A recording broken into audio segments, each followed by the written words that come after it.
Uganda in the 1970s was a country being eaten alive from the inside, and the man doing the eating held the title of President, Field Marshal, Doctor of Laws, Lord of all the beasts of the earth and fishes of the seas, and Conqueror of the British Empire, every one of these titles self-awarded, every one of them a window into the psychology of a ruler so consumed by his own grandiosity that he could not see, or perhaps did not care, that behind the medals and the ceremonies and the theatrical bellowing, his country was dying. His name was Idi Amin Dada, and the story of how he came to power, how he kept it, and how he eventually lost it, is one of the most disturbing chapters in the history of post-colonial Africa, not only because of what one man did to his own people, but because of what it reveals about the world that made him possible. The basic facts of Idi Amin's birth are themselves a matter of dispute, which is fitting for a man who spent his entire adult life constructing and reconstructing his own identity.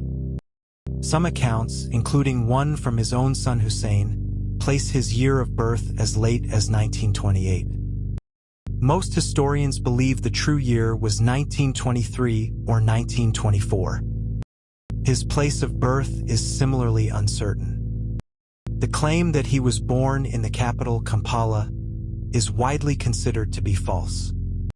The most credible accounts suggest he was born in Kiboko, a settlement in the Muslim-dominated northwestern corner of Uganda, near the border of what is now South Sudan, a part of the world that was remote, poor, and far removed from the centers of colonial power.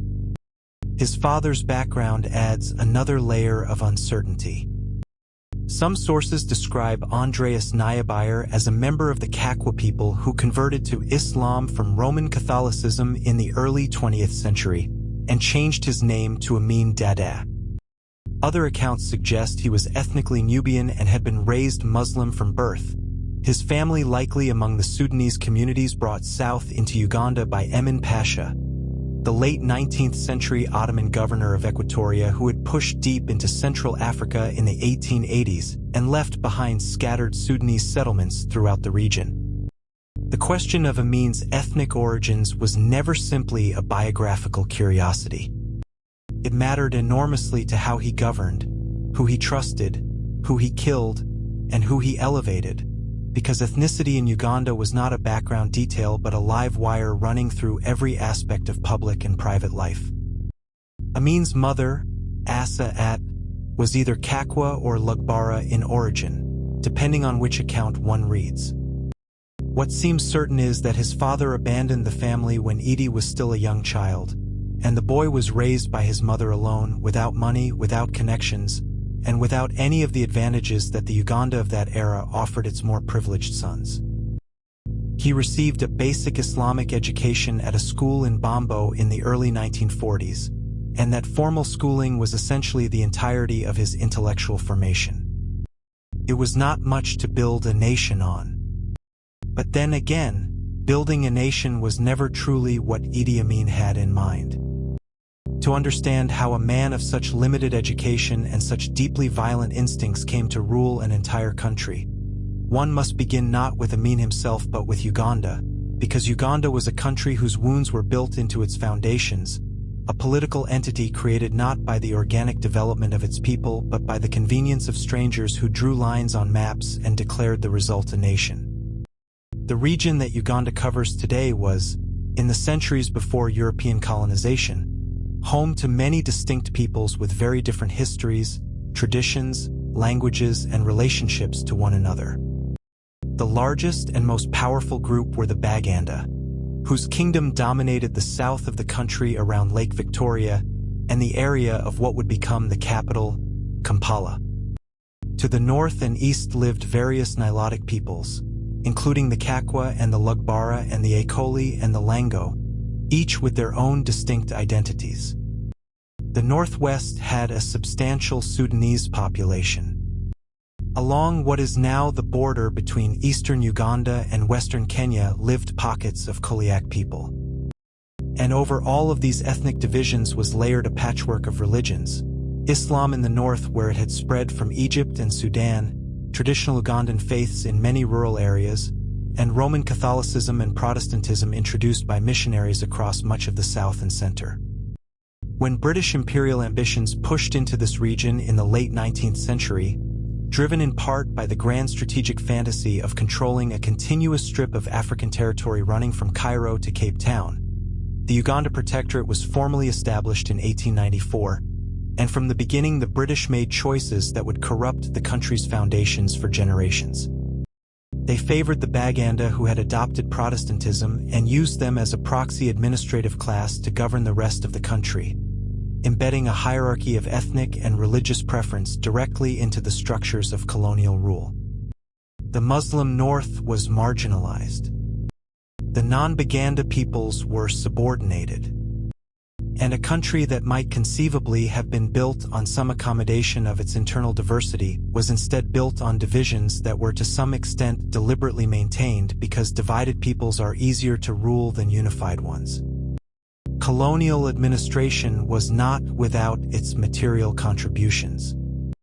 Cash crops like cotton and sugar gave Uganda an economic foundation. Literacy levels rose as missionary education spread.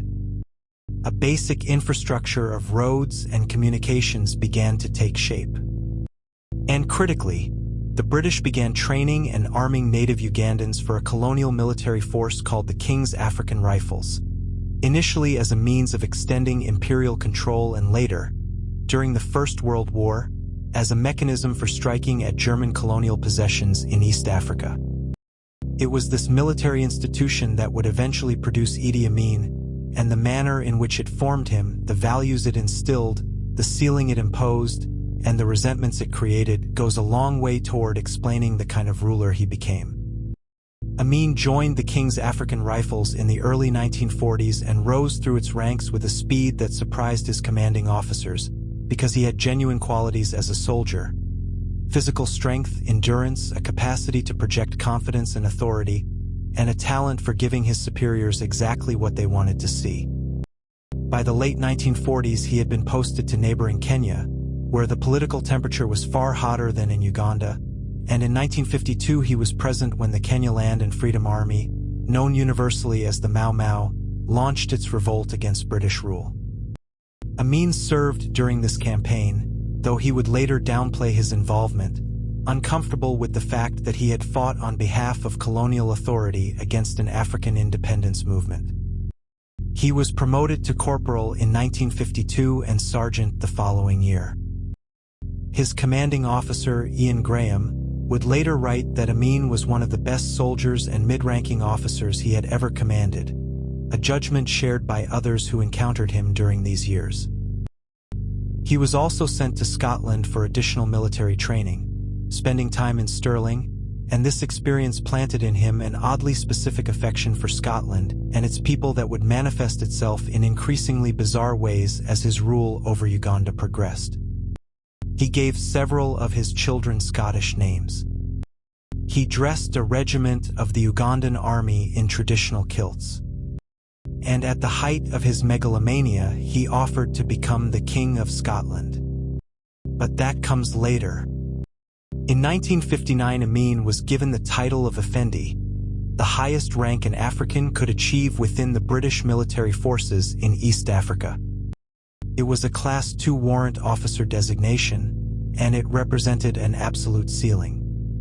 No matter how capable he was, how loyal, how physically impressive, the colonial military system had a wall above which men of his background and his color simply could not rise. It is not difficult to imagine what a man of Amin's temperament, his hunger for recognition and his volcanic pride, made of that wall. He had served faithfully. He had performed well. And the answer was a polite but absolute no. But there was another side to the story, a side that the officers who praised him chose not to see or chose to ignore. In late 1961 and early 1962, the King's African Rifles were deployed to address widespread cattle raiding occurring along the Uganda-Kenya border, and during this operation Idi Amin ordered his platoon to massacre scores of civilians. The victims were not combatants. They were not raiders. They were people who happened to be in the wrong place under the command of a man who was already revealing the instinct for mass violence that would define his rule. He should have been court-martialed. The case against him was clear. But Uganda was weeks away from independence, and the colonial governor, Sir Frederick Crawford, made a calculation that a scandal involving one of only 2 native Ugandan commissioned officers in the colonial army would be politically inconvenient. So the massacre was buried. The dead received nothing. And Idi Amin walked free, learning a lesson he would never forget: that if you are useful enough to those in power, you can kill without consequence. Independence came to Uganda on the 9th of October 1962, and it arrived at a country that was, through no fault of its own people, structurally unprepared for the challenges it was about to face. The political institutions that sustained democratic governance, an independent judiciary, a professional civil service, a culture of political opposition and peaceful transfer of power, had not been built during the colonial period and could not be conjured into existence overnight. What the country had instead was a patchwork of competing ethnic and religious interests, 3 significant political parties that broadly mapped onto those divisions, and a first Prime Minister, Milton Obote of the Uganda People's Congress, who was capable and sophisticated by the standards of the time but who governed a country whose internal fault lines ran so deep that they would have tested even the most gifted leader. Amin rose through the new Ugandan military during the 1960s with remarkable speed, becoming a captain at independence, a major in 1963, deputy commander of the armed forces in 1964, and one of the Army's senior commanders by 1965. This ascent was built partly on his genuine military abilities and partly on something far less admirable: his willingness to serve as Obote's instrument of coercion and to participate in the corruption that was becoming a defining feature of the regime. Most significantly, through the mid-1960s, Amin was deeply involved in a gold and ivory smuggling operation that moved resources from the Congo through Uganda and into the private bank accounts of Obote, Amin, and their associates. This was not a minor sideline. It was systematic looting of state-adjacent resources, and its discovery in 1966 was one of the factors that drove Obote to suspend the constitution and seize absolute power, eliminating the legal mechanisms through which he might be held accountable before they could be used against him. Amin, complicit in the corruption that triggered the crisis, benefited directly from its outcome. By 1970, he was overall commander of the Ugandan Armed Forces, one of the most powerful men in the country, but Obote had begun to suspect that his military chief was not merely an instrument of his authority but a rival who was using that authority to build something of his own. He was right. Throughout the late 1960s, Amin had been quietly filling the military's ranks with soldiers and officers drawn from his own ethnic communities, the Kakwa and Nubi peoples of the Northwest, fellow Muslims whose loyalty was to him personally rather than to the state. He had been cultivating relationships with British and Israeli contacts, signaling his availability as an alternative to Obote who might be more reliably useful to Western interests. And he had been waiting. Obote moved to remove him from command in October 1970 and began preparing charges of financial misconduct.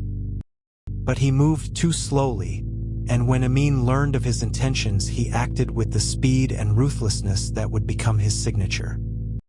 On the 25th of January 1971, while Obote was thousands of kilometers away at a Commonwealth meeting in Singapore, Amin launched his coup. Kampala was secured. Radio stations were seized. And before Obote could even board a plane to return to his own country, Amin was on the airwaves telling Uganda that he had freed the nation from a corrupt president and that he intended to restore the constitution, hold democratic elections, and hand power back to a civilian government within weeks. Not one word of any of this was true. Not a single syllable. But it was said with the conviction of a man who had learned early in life that the difference between a lie and the truth is largely a matter of who has the guns. The international reaction to the coup was swift and warm. Britain and Israel, both of whom had quietly encouraged Amin's move against Obote, moved quickly to recognize the new regime, each calculating that the former KR officer they had trained would be a more cooperative partner than the socialist-leaning Obote had been. Amin was received in London in July 1971 with the full treatment, meetings with Prime Minister Edward Heath, lunch at Buckingham Palace, even a sentimental return to Scotland where he had trained in the 1950s. In Israel, he was welcomed as a friend. Weapons requests were made at both stops. Both governments declined for now, but the visits suggested a relationship of mutual interest that both sides expected to develop. While all of this diplomatic hospitality was unfolding, 2 Americans were being murdered back in Uganda.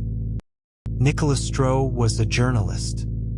Robert Seidel was a sociology lecturer. Both had been investigating the political killings that had already begun to accumulate in the weeks since Amin took power. They went to the Mbarara army barracks to look into these deaths. They had been explicitly warned not to go. They went anyway, and they were killed there by Amin's soldiers. The American government launched an investigation. The investigator, David Jeffries Jones, quickly concluded that the 2 men had been murdered on the regime's orders, and then fled the country in fear of his own life before the investigation could be formally concluded. The murders of Stroh and Seidel were the first clear public signal that the man who had just dined at Buckingham Palace was not the reasonable strongman the West had told itself it had found. The signal was not heeded. More signals followed.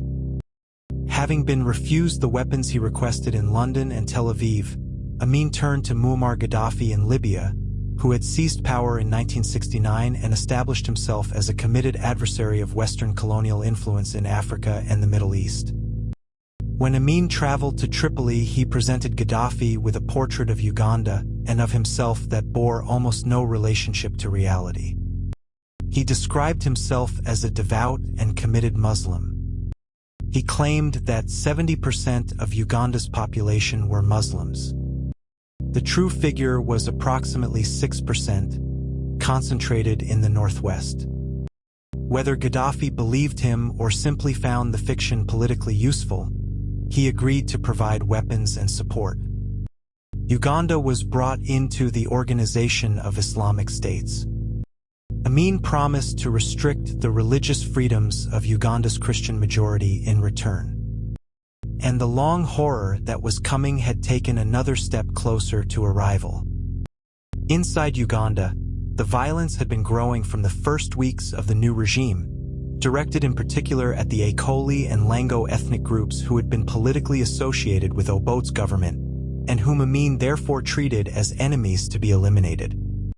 By early 1972, at least 5,000 of them had disappeared: soldiers, lawyers, teachers, students, religious leaders, local politicians, their bodies found floating in the River Nile or not found at all. The international press was largely unaware of what was happening. Uganda was a small country, distant from the major media centers, with a government that tightly controlled information and that had already demonstrated what happened to journalists who asked the wrong questions. But in August 1972, Amin did something that the international media could not ignore. He announced that all Ugandan residents of Asian descent who did not hold full Ugandan citizenship had 90 days to leave the country. The Asian community in Uganda numbered between 50,000 and 60,000 people. They had been present in East Africa for generations. By the mid-20th century, they controlled somewhere between 80 and 90% of Uganda's commercial trade and industrial activity.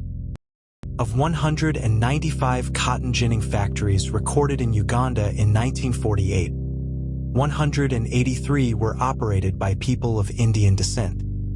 The East African shilling, the colonial currency of the region, printed its denominations in Gujarati alongside Arabic and English.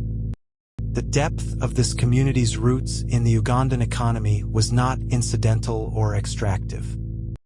It was structural. The expulsion created an immediate crisis for the British government.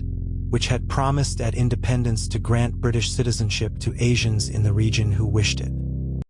Tens of thousands of people being pushed out of Uganda had a legal right to come to Britain, and large sections of the British political establishment were deeply uncomfortable with the prospect. Pressure was applied to Amin to reverse or delay his order. He was unmoved, and as the deadline in November 1972 approached, a United Nations emergency airlift was required to bring 27,000 Ugandan Asians to Britain, while others scattered to India, Canada, and elsewhere. Those who were expelled were systematically robbed as they left. Everything of value was taken from them on the roads to the airports and borders. Those within Uganda who publicly objected to the treatment of the Asian community paid a severe price for doing so. The Chief Justice, Benedicto Kiwanuka, who had played a significant role in Uganda's transition to independence and who had been imprisoned by Obote before being released by Amin in 1971, tried to work with the new regime but found himself unable to stay silent about what he was witnessing. He was arrested in September 1972. He was executed at Makindye military prison on the 22nd of September. His ears, nose, and lips were cut off before he was castrated, disemboweled, and set on fire. This was not simply an execution. It was a message, written in the most brutal possible language, to every person in Uganda who might be considering speaking out. And then came the economic reckoning that anyone with a clear head had seen approaching. The businesses and industries that the expelled Asian community had operated were handed to Amin's followers in the military, men who had guns and connections but who lacked, in most cases, the basic literacy and numeracy required to run commercial enterprises. Farm machinery broke down and was never repaired. Cotton gins jammed and fell silent permanently. Cement factories at Tororo and Fort Portal collapsed into disuse. Supply chains dissolved. Consumer goods disappeared from shelves. Prices rose. Inflation accelerated. By 1975 and 1976, the Ugandan economy was in effective freefall, and the people who suffered most were not the generals who had been handed the businesses they could not run, but the ordinary Ugandans who found themselves in a country where basic necessities were becoming impossible to obtain. The international dimensions of Amin's rule became increasingly theatrical as the decade advanced, combining genuine ideological aggression with a talent for spectacle that might have been comic if it had not been attached to such comprehensive brutality. He expelled 14 members of the British High Commission from Kampala in early 1974. He turned to the Soviet Union for military and economic support, receiving tens of millions of dollars in aid and sending thousands of Ugandan troops to Eastern Europe for military training. He denounced Western support for apartheid South Africa.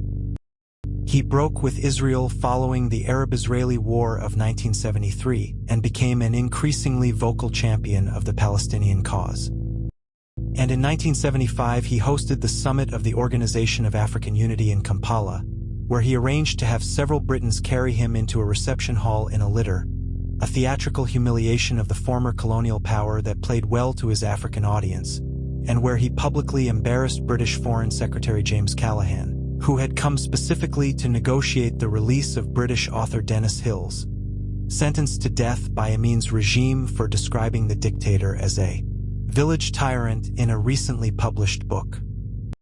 Callaghan secured Hill's release but left Kampala with no illusions about the man he had been dealing with. Meanwhile, a connection was being forged on the fringes of international politics that has since become the subject of books and a major film. In Scotland, a small and largely unknown paramilitary organization called the Scottish National Liberation Army had begun a low-level campaign of letter bombs in pursuit of Scottish independence from Britain, and having heard of Amin's well-publicized fondness for Scotland, they made contact with him. Amin responded with expressions of sympathy for their cause and offered, in the event that they needed a figurehead, to become the King of Scotland himself, a proposal that would have made him the first independent ruler of Scotland in nearly 400 years. This was not quite as far outside the bounds of serious consideration as it sounds when you remember that Amin was, at this point, also calling himself the Conqueror of the British Empire and was entirely capable of convincing himself that a role as Scottish monarch was within his reach. Inside Uganda, the State Research Bureau, Amin's secret police organization, was operating with essentially unlimited authority over the lives of ordinary Ugandans, and from the mid-1970s onward it was headed by Bob Astles, a British former colonial soldier who had arrived in Uganda in 1949, stayed after independence, worked for Obote's government, been briefly imprisoned after Amin's coup, and then maneuvered himself back into favor with the new regime until he became one of its most feared instruments. Under Astles, the Bureau was responsible for the disappearance of thousands of people suspected of various offenses against the regime, and it became routine in the streets of Kampala and other Ugandan cities to see individuals forced into the trunks of cars and driven away, most of whom were never accounted for again. The Bureau's cellars at the Nakasero building were among the most feared locations in Uganda. Those who entered rarely left alive. Amin himself was changing visibly and alarmingly as the decade advanced. The physically impressive and apparently controlled soldier of the 1950s and early 1960s was giving way to something else. A man growing larger and more erratic, consuming his days in a cycle of paranoid suspicion, sudden rages, bizarre proclamations, and episodes of behavior that those around him found increasingly difficult to explain or to manage. Bob Astles later described regularly receiving calls from senior government officials asking him to use his influence as a moderating force when Amin was, in his words, out of control. An Israeli doctor who had served in Uganda stated publicly that it was no secret that Amin was suffering from advanced syphilis that had caused brain damage, and this medical assessment may account both for the deterioration of his judgment and for the accusations of cannibalism that attached themselves to him in the later years of his rule. Accusations that he never denied and that he sometimes seemed to actively encourage. His personal life was a parallel theater of excess. He married at least 6 women across the 1960s and 1970s, divorcing 3 in 1974, 2 of whom died under mysterious circumstances in the months that followed. He married a 19-year-old dancer named Sarah Kyalaba in a £2 million wedding in the summer of 1975 at which Yasser Arafat, the Palestinian leader, served as best man. He fathered as many as 50 children and perhaps many more through additional concubines. He accumulated palaces and luxury houses across Uganda and filled them with a court of dependents, soldiers, and yes-men who told him what he wanted to hear while the country around them deteriorated in every measurable way. One of the clearest indications of how completely Amin's judgment had abandoned him came in the form of a telegram he sent to Kurt Waldheim, the Secretary General of the United Nations, in which he praised Adolf Hitler and the actions of Nazi Germany, the message demonstrating either a profound ignorance of what Nazism had actually been or a deliberate provocation, or some combination of both. And when word of the telegram reached world leaders, it did more than embarrass Uganda internationally. It damaged Amin's relationship with the Soviet Union, one of the last significant powers still willing to provide him with meaningful economic and military support, because even Moscow had limits to what it could publicly associate itself with. Then came Entebbe. On the 27th of June 1976, an Air France flight traveling from Tel Aviv to Paris via Athens was hijacked by Palestinian terrorists working in conjunction with members of the West German urban guerrilla movement known as the Revolutionäre Zellen. The plane was diverted to Entebbe Airport outside Kampala, and within hours it was clear to the watching world that Amin was not merely allowing this to happen but was actively complicit in it, hosting the hijackers and their hostages with every appearance of satisfaction. The non-Jewish passengers were released. The Jewish passengers and crew were held under armed guard while the hijackers demanded the release of dozens of Palestinian political prisoners held in Israeli jails, threatening to begin executing hostages starting on the 1st of July if their demands were not met. What happened next is one of the most audacious military operations in the history of the modern era. The Israeli government, faced with a choice between negotiating with terrorists and attempting a rescue mission nearly 4,000 kilometers from home, chose the rescue.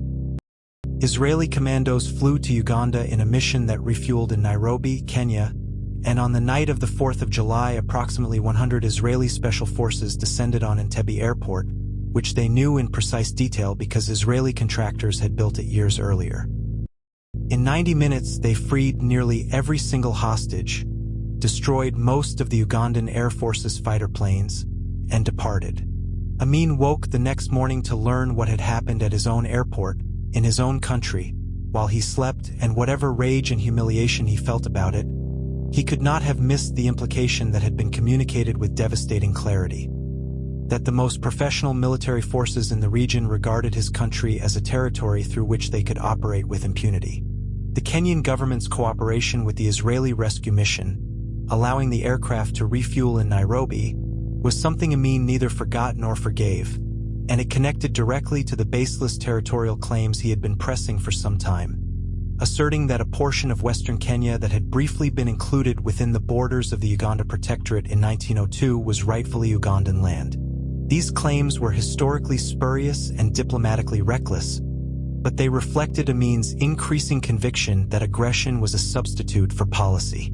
In the weeks following Entebbe, he had hundreds, possibly thousands, of ethnic Kenyans living within Uganda killed in reprisals, adding another cohort of victims to a toll that was already almost incomprehensibly large. Religious persecution was simultaneously intensifying across Uganda, as Amin's policy of favoring the country's small Muslim minority at the expense of the Christian majority created an atmosphere of fear and resentment in which even senior religious leaders were not safe. The Archbishop of the Church of Uganda, Janani Luwum, had been particularly consistent in calling for dialogue and reconciliation across Uganda's religious divides, and in late 1976 he organized a conference of Anglican, Catholic, and Muslim leaders that produced a shared commitment to working together to reduce religious tension in the country. When Amin learned of this gathering, which had occurred without his knowledge or approval, he had Luwum arrested on fabricated charges of plotting an armed insurrection against the government. On the 17th of February 1977, the Archbishop was paraded before the international media. The following day, Amin's regime announced he had been killed in a car accident. Nobody believed it. Subsequent accounts suggest that Amin shot Luwum himself. The Archbishop was acclaimed as a martyr, and his statue stands today in Westminster Abbey in London, one of 10 20th-century martyrs honored on the building's west facade, testimony to what his death has meant to the worldwide Christian community.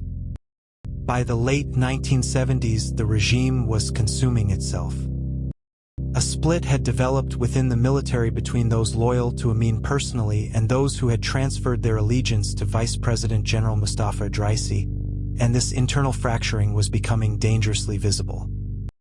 Amin chose to address it in the way he addressed most problems, by manufacturing an external crisis that would force the country to rally around him. In the late autumn of 1978, troops in southern Uganda near the Tanzanian border mutinied in circumstances connected to the Idrisi faction, and Amin transformed what might have been a containable internal military disorder into a war with Tanzania, ordering his forces to advance into Tanzanian territory and announcing in early 1979 his intention to annex the Kagera region of northern Tanzania. It was perhaps the most catastrophically misjudged decision of his entire career, which is saying something given the competition for that title. Julius Nyerere, the Tanzanian president who had sheltered Milton Obote throughout the 1970s and who had been waiting for exactly this kind of opening, mobilized the Tanzanian People's Defense Force in January 1979 and began pushing north, joined by a large contingent of Ugandan exiles who had spent years preparing for the moment when they could go home. Amin's army, which had been built for intimidation and internal repression rather than conventional warfare against a disciplined external enemy, began to fall apart. Units fled across the western border into the Congo. Others simply deserted. Appeals by Amin to Saudi Arabia, to Iraq, to any government still willing to take his calls produced almost nothing. Only Gaddafi sent meaningful support, and it arrived too late and in too small a quantity to change the outcome. The decisive battle was fought at Lukaya, southwest of Kampala, on the 10th and 11th of March 1979. A force of 2,000 Ugandan troops and 1,000 Libyan soldiers, supported by 18 tanks, was overrun by the Tanzanian and Ugandan Exile Army, which had fewer armored vehicles but far superior numbers and cohesion. After Lukaya, there was no realistic military option remaining. As the joint force closed on Entebbe and then on Kampala itself, and as Amin's remaining supporters melted away, the end came quickly. He fired his military chief of staff in a gesture of defiant absurdity that served no purpose whatever. And then, on the 11th of April 1979, with his options exhausted and the capital about to fall, Idi Amin boarded a helicopter and left Uganda. He never came back. The peace that came in his wake was fitful and incomplete. A civilian government stitched together from various competing interest groups proved unable to function, and another military coup followed in May 1980.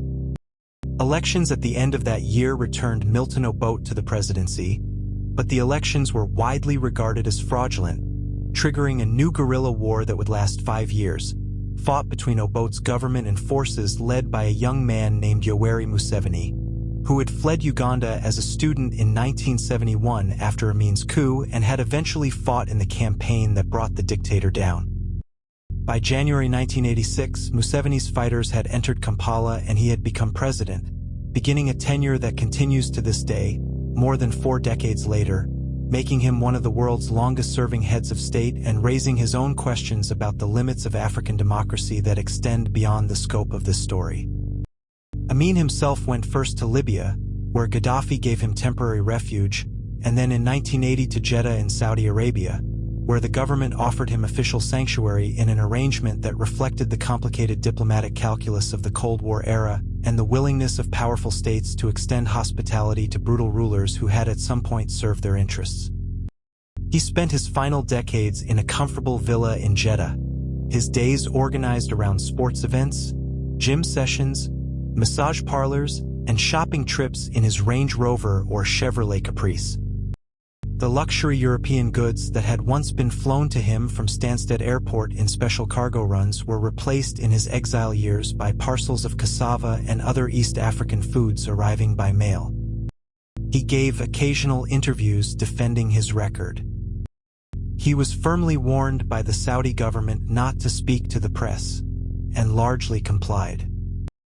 He attempted once, in 1989, to use the disorder of a regional war as a platform for a return to Uganda, flying to Zaire and trying to build support for a comeback, but the effort came to nothing and he returned to Jeddah within months.